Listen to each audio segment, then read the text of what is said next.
Christmas அரையாண்டு பள்ளி விடுமுறையை முன்னிட்டு கன்னியாகுமரியில் ஆயிரக்கணக்கான சுற்றுலா பயணிகள் குவிந்துள்ளனர்.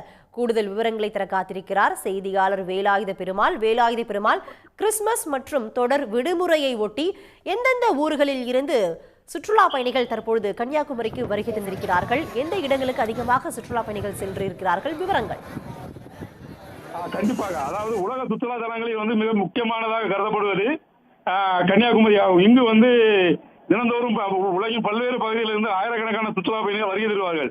இந்நிலையில் குறிப்பாக தற்பொழுது பள்ளி அரையாண்டு விடுமுறை லீவு, கிறிஸ்துமஸ் விடுமுறை மற்றும் சபரிமலை சீசனை விட்டு குமரியில் பல்லாயிரக்கணக்கான சுற்றுலா பயணிகள் அதிகாலையிலிருந்தே குவிந்து வருகிறார்கள்.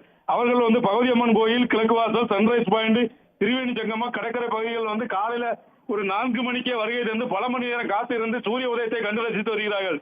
மேலும் கன்னியாகுமரியில் இதமான சூழ்நிலை நிலவி வருவதால் கன்னியாகுமரியில் உள்ள அந்த கடற்கரையில் அமர்ந்து அந்த இதமான சூழ்நிலையை அணிவித்து வருகிறார்கள்.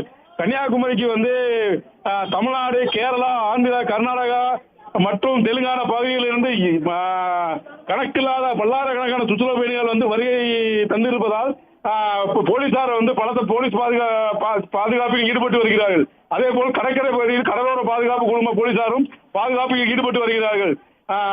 மேலும் கன்னியாகுமரி கடலில் சற்று மேகமூட்டம் இருந்த காரணத்தால் சூரியன் உதிப்பதும் தாமதமானதால் சுற்றுலா பயணிகள் காத்திருந்து சூரியன் உதயத்தை பார்த்து ரசித்தார்கள். மேலும் இதே போல படகு குழாமிலும் நீண்ட வரிசையில் காத்திருக்கிறார்கள் சுற்றுலா படகில் சவாரி செய்வதற்காக. வேலாயுத பெருமாள், உங்களுடைய தற்போதைய விவரங்களுக்கு நன்றி. உடனுக்குடன் செய்திகளை தெரிந்து கொள்ள சன் நியூஸ் பெல் ஐகானை கிளிக் பண்ணுங்க.